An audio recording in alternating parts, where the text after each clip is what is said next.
Hi, I'm Leon Gorin, president of PEO Leadership, a peer-to-peer leadership advisory firm. We're an amazing community of CEOs, presidents, and senior executives. Ask yourself, are you learning as fast as the world is changing? It's time for Ontario business leaders to band together for counsel and support. It's time for you to tap into the business wisdom of our peer groups and unlock new ways to grow. I want you to come out a better leader and your organization ready for what's next. Take the first step at peo-leadership.com. Special thanks to Airden Bearless for helping us bring you today's PEO Leadership's Way Forward podcast. Hi, I'm Leon Gorin, President and CEO of PEO Leadership, and welcome to the PEO Leadership's Way Forward podcast. We've got a special session today as I'm honored to be able to welcome Sam Goodwin. Sam is an American entrepreneur, author, and public speaker. He played Division I college hockey, co-founded a tech company and NGO in Singapore, and has traveled to every country in the world. In his journey to travel to all 193 recognized countries in the world, a feat only 100 people in the world could claim at the time, Country 181 proved to be an issue. Upon entering Syria, Sam was wrongfully imprisoned on false charges of espionage. This took place in 2019. Sam shares his experience through speaking engagements worldwide, including the audiences of elite athletes, faith groups, corporate conventions, the U.S. military, and others. Sam earned a bachelor's from Niagara University and a master's from Washington University in St. Louis. He's currently pursuing a doctorate at the Johns Hopkins School of Advanced International Studies in Washington, D.C. Sam, thank you for taking the time to speak with me and our leadership community again. You know, it's only been a few weeks since we were graced with your presence here in Toronto. Thanks, Leon. It's great to be talking again, and really enjoyed my time with PEO a couple of weeks ago. So it's great to be back, so to speak. So I'm going to ask you the more difficult questions because we had you in person. I don't like asking difficult questions in person. So now that I have you here, it's all good, right? You're hiding behind a screen. Okay. All right. Absolutely. Well, you were a hockey player, weren't you? Like those guys are pretty strong. That's the stereotype. Yep. All right. So let's start at the beginning. And I was thinking about, okay, what was it like to be Sam Goodwin growing up in the Goodwin household in terms of sports and academics and family life in the early days? Yeah, so I'm originally from and grew up in St. Louis in the kind of heart of the Midwest in the United States, and I'm the oldest of five. So I have two younger brothers, two younger sisters. The three boys, the three of us, we all played hockey, so that became a big part of our lives, and we would often find ourselves on the road traveling to Chicago and Detroit and playing in hockey tournaments. And could come from a relatively large Catholic family, and that was kind of those were some of the key kind of pillars of my upbringing, I would say. I'm already feeling bad for your mom and dad. Like 5 kids, you all played hockey? So actually, the girls did play for briefly, and then they decided to pursue other interests. But they're at one point or another, we all played, and actually, my brother still plays professionally. So certainly, hockey was a big part of our lives. I can only I have 3 kids, and I can only imagine going from one arena to the next arena because everybody's on different schedules. I don't think you probably didn't play on the same teams. Different schedules. However, I guess I will take this chance to say there was one season in high school. I was a senior, my brother Paul was a junior, and my brother David was a freshman, and we all played on the same team. And wow.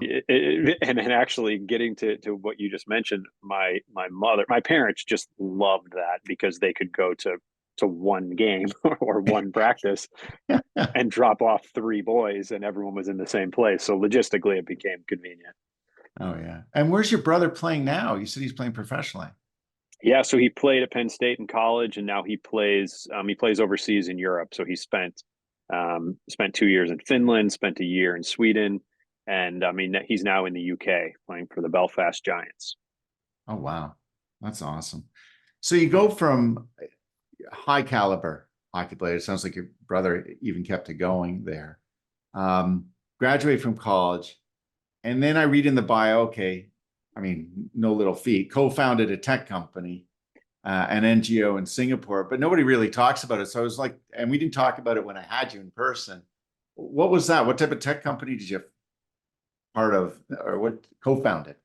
Yeah. So after Niagara, I had a pretty bad concussion injuries in college and kind of throughout my career, but specifically in college, and wasn't able to continue playing, and that was of course frustrating because it is something that I had been focused on my whole life, but it also opened up other opportunities, and I had the opportunity to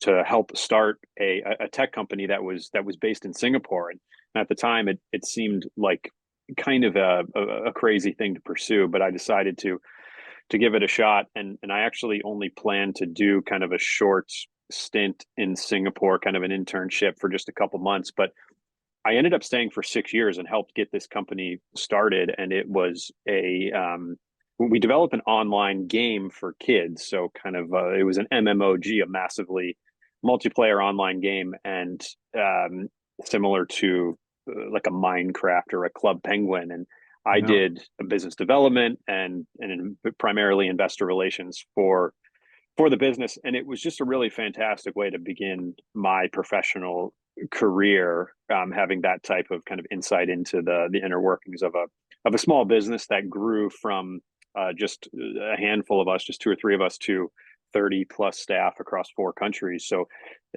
some really incredible experience that I'm grateful for to have had early on, and that was where a lot of this kind of desire for a deeper understanding of the world and different cultures started as well, from being and living and working in Southeast Asia. Is that company still around, Sam? No, it's not. The business kind of shifted to some investors in Europe, so I'm not connected with I'm not connected with it anymore. Okay. So there was another sort of side trip because you did something that around the hockey side as well. Didn't you end up in some, well, you've been to all the countries, but this one in particular was an unusual country to go to in the first. I think was it Korea you went to, but not North Korea, South Korea. So I went in 2016 to North Korea I and knew I'd read was that. was invited there to coach their national hockey team. And this is part of a broader concept that I think is really fantastic, using a sport to build cultural bridges, and that's what was able to do in this situation, and had a really fantastic experience there. I'm not oblivious to the fact that I saw what they wanted me to see, and getting off that tourist track, so to speak, and things can get relatively grim. But my experience was so positive. The food, the people, the culture, and the players were they worked hard, they listened, they were surprisingly skilled and skated well, and so a, a really memorable experience. Well, so let's shift gears. So now we get into the travel to different countries. In 2016, you had already been to North Korea. How many countries had you been by 2016? Yeah, I never, travel for me was never about early. It was never originally about ticking boxes or checking places off a list. It was always about discovery, understanding. Travel's the best education that I've ever had. And so I wasn't really counting. It was just a personal preference I had, though, was I didn't like to repeat places. So even if I Okay. went somewhere and had a great experience, the next weekend, the next holiday, the next opportunity I had away from work, I would just go somewhere different. And I put this formula into play for about 6 years when I was living in Singapore. And it was early 2018, about 2 years after the North Korea trip, where I realized that I had been to about 120 countries, and at that point, Randomly, like just off the cuff, we're going to go here this weekend or this week. I mean, I prioritize travel over over like everything. Like it was just what Yeah. I spent all my money, my time, my resources on, and I loved it. It was kind of this just never ending kind of journey to better understand the world. And as I was saying in early 2018, I realized that after putting this formula into play, so to speak, for about 6 years, I had been to about 120, and I remember thinking, well, how many are there? And that was when I started doing some more research, and I learned that there are 193 fully recognized UN sovereign states. And at that point, my wheels started turning. The competitive athlete in me started thinking, well, maybe I could go to all of them, and so that Well, you were kicked off pretty kind of these close. At months of research. 120, you were right there. Like, I mean, you hadn't realized you'd done 120. I don't even know how many people in the world have done 120 countries in the first No, place. yeah, I feel super fortunate for the experiences for sure, but that was kind of how it happened. So going back to your question, in North Korea, I'm not sure how many it was at that point. I just wasn't Yeah. really thinking about it that in that way at that time. So you come to Syria, that's in about 2019. You enter Syria, I think you said from the north. Did you, like Syria would have been an unusual country to enter to, and I'm sure you probably thought about it as you were crossing the border. Did you think that was the right way to go in versus Damascus or flying in? Like anything go through your mind at that time? Yeah, so I'm not gonna say that going to Syria was comfortable. I mean, there were many places that I traveled to that weren't necessarily uh, comfortable, and places where I could feel the instability around me, and whether it's political or physical, military instability. Um, but one of the most significant things that I had learned through my travels is that places that are negatively perceived, or that Western media tells us we're not supposed to like, these were places where I frequently had many of my best experiences, and where my perspectives were most meaningfully impacted. So despite everything, despite the instability happening in Syria, I was confident that the same would be the case. And the area that I entered, it was controlled by the Kurds, which have a strong relationship with the U.S. and was hundreds of miles from any ongoing uh, conflict. Now, I really liked one of your quotes, and I don't know if it was intentional when you were speaking, but you never judge people by the actions of their government, and it kind of reinforces what you just said. You know, Yeah, no doubt, and that's one of the I would say more memorable things that I've learned through my travels. And there's no doubt that in in places around the world there's instability. There are lots of challenges, but there are also a lot of other things happening too. And I think it's underneath that there are a lot of other things happening, and I think it's important and very worthwhile to go and understand those, because what I found everywhere in the world was people just like us, people who have the same interests, that eat, sleep, breathe, want to be happy, or chasing some kind of goal. And oftentimes, maybe our governments don't agree, but underneath all that are fantastic people. so I know, like, and to this, these are the viewers and the listeners. Listen, Sam goes out, he speaks. You're good. You talk.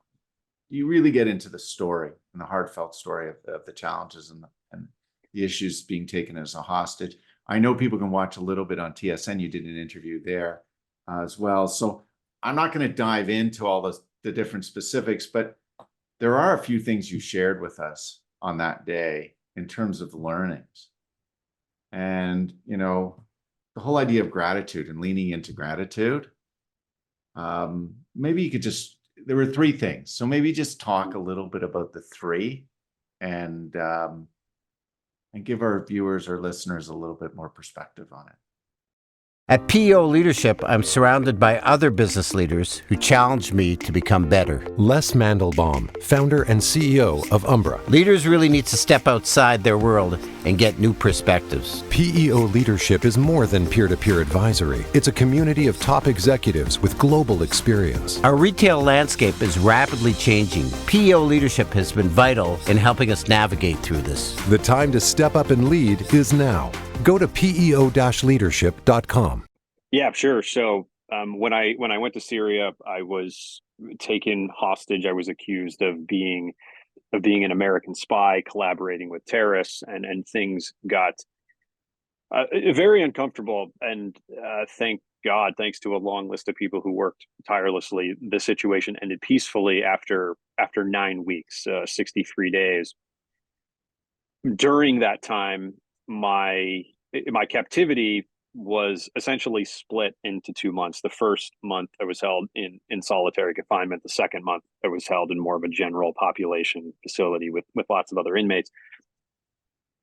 The first month in solitary confinement, that is essentially torture. It's a cruel captivity tactic that's been used for years. And I spent a month in this situation. And as Leon mentioned in my presentations, I kind of get into some of the details of the challenges and how I was feeling and what I was doing. But there were three things that I really learned and key kind of things that I share today in my presentations. The first, as Leon mentioned, perhaps a bit paradoxically, was to lean into gratitude. And everything had been taken from me. But what I found, again, a bit paradoxically, was that when I became grateful, when I had the perspective to take a step back and think, I'm grateful to be alive, I'm grateful for my health, my education, I'm grateful for the basic food and water I'm being given. I even thought that there are people in the world who being in this cell would be an upgrade for them. Having that perspective became this gratitude mentality became this silent rebellion against the uncertainty of the situation. The second point is what I really came to understand in that cell was to control the controllables, control the things I could control. And these are things that maybe I learned through being an athlete my entire life, or even being an entrepreneur, having a boss or a coach tell us this. But many things, maybe the majority of things, were out of my control. I couldn't control when or if I'd be released. I couldn't control whether they finally figured out I wasn't a spy. But I could control my thoughts, my attitude, my prayers, my exercise. I could control how much water I drank when I went to sleep at night. I could control my routine within that cell. And my goal wasn't to get rid of negative thoughts or feelings. That's unrealistic, but my goal became to change the way I responded to them. And so that was the second thing that became very powerful for me. And then the third was I came to, again, probably a bit of a paradox, but to recognize this uncertainty and these challenges as an opportunity. I thought to myself, if I can maintain hope and persevere through this, I would be then prepared to take on more challenges going forward. And I wasn't sure what all was going to happen, but this mentality became powerful to me in that cell. And there's what I learned is there's a big difference between what uncertainty feels like and what's actually happening. So those 3 points they were life-saving for me. And I found that the same approach I took to managing the stress and uncertainty of being in that prison cell is the same recipe of responses that I now use when managing challenges and uncertainty in my life today. And these are the things that I try to pull out and share with others in my presentations. It's funny because I actually lean into those three now more than ever. Like it was a chance for us to reflect, right? You spoke to us as an audience. We sat there and just, we all think we're running difficult lives. We're running difficult organizations. We're going through challenges. There's been lots of challenges, COVID, everything. Totally. a lot of different organizations. But the ability to lean into gratitude and just to reflect and sit back, as you know, very different circumstances, right? But that actually puts it in perspective, and then understand what you can control, and then also realizing there's probably an opportunity here. So very thankful for those. Like, I am constantly thinking of those things, and I know a number of my members, like, I'm just pushing my members to come back to those three things when they're challenged. I'm happy to hear that, and it's been a memorable kind of process for me to have that recognition as well, to realize that when I was pushed to my lowest point, essentially rock bottom, these things that helped me are also relevant in different ways to others as well. Yeah, no, absolutely. I think leaders, for them to understand it, because everything starts with the leader, right? And it goes right through an organization. So if a leader can actually reflect and lead this way, then the people start to follow, and they start using the same toolkit. And so I think your message is so powerful on that side. So thank you, Sam, for doing that. Now, a couple of things, you mentioned in the talk PTSD. I know, obviously you went through some incredible trauma, maybe not physically, but mentally. But then you mentioned something PTG. Hadn't heard about it before. And I thought that also stuck with me a little bit. Your post-traumatic growth. Yeah. So as I mentioned, or as you kind of mentioned, and I briefly mentioned in my talk, I've had some kind of mild episodes of PTSD since this, whether it's going to sleep at night or putting myself back in certain situations, and thank God and thanks to a great support system of family and friends, I've been able to kind of address those. But what I've also learned about, and it's kind of relevant to the third point that I mentioned, but there's this other medical term called PTG, and PTG is post-traumatic growth. And I feel like I can take the strength that I learned in captivity and give it to others today, for example. And I just feel as though when we feel the most lost, we often have the best chance for a huge breakthrough. And really the rock bottom solitary confinement of a Middle Eastern prison cell is the foundation on which I built this next chapter of my life. And that is growth through this trauma as I've seen it. And I've really tried to kind of channel that opportunity that I think has come from it. So what's next for you? I mean, you're at Johns Hopkins. How many years do you have left to get the postdoctorate here, or the doctorate? Yeah, so I'm in a doctorate program in DC studying international affairs, and I'm actually scheduled to defend my doctoral thesis just in a couple weeks next month. Oh wow! So I'm still a bit of a hill to climb, but it's kind of light at the end of the tunnel, and I'm excited to be completing that journey, and that's been a real positive experience. Have you thought what comes after that? Right now, so I'm open to all opportunities that might come my way. Right now, I'm really focused on speaking, on growing this business, and continuing to impact others through this story and message. But there may be some other opportunities that come as well. So you also have I also have a book. Yeah. So yeah.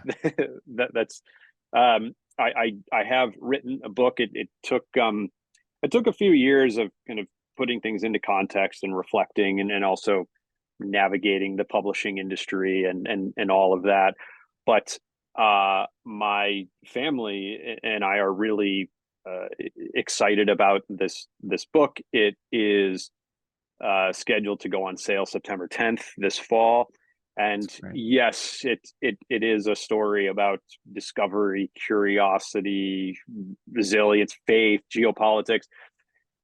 In addition to that, it's also it's also about what we all learn through this experience that we think can help others today, about how we can, as I mentioned, kind of turn our own adversities into assets. And perhaps even more broadly, it's really a reflection and a reminder that we all live in a world where borders may divide us, but our shared humanity unites us. What an amazing way to sort of end right there, Sam, on that. It's so true. Listen, I wanted to thank you again for coming to Toronto, to speaking to our group, to spending the time now on the podcast.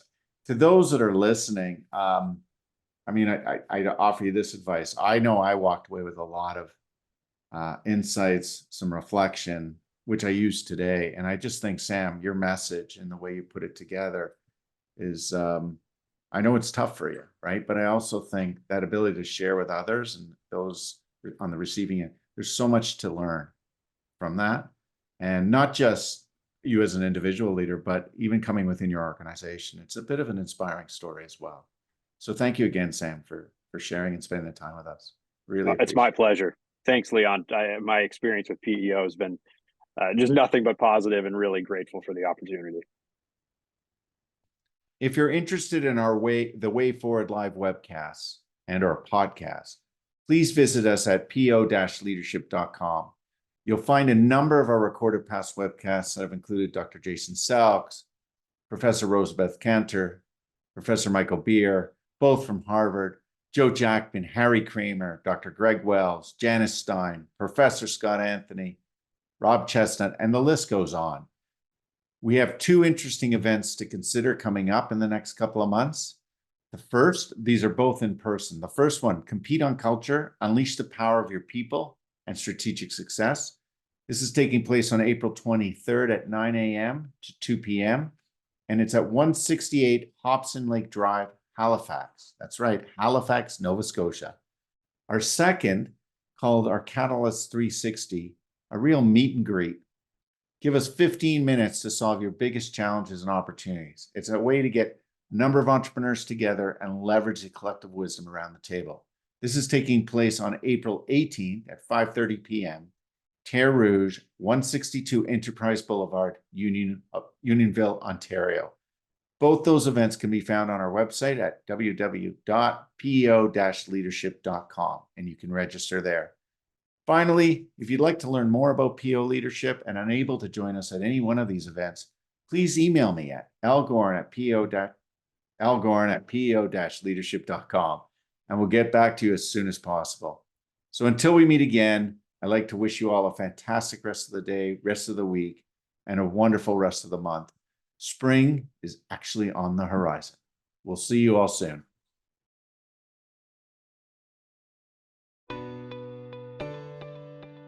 Aird & Burles is a prominent Canadian law firm with a well-established local, national and international practice. We provide strategic advice in all principal areas of business law. Regardless of size or sector, our professionals are dedicated to providing exceptional client service. Let us focus on your legal issues, so you can focus on your business. Contact Tony Joya or Bill Chalmers to discuss ways we can work together. Please visit airdburles.com for contact information.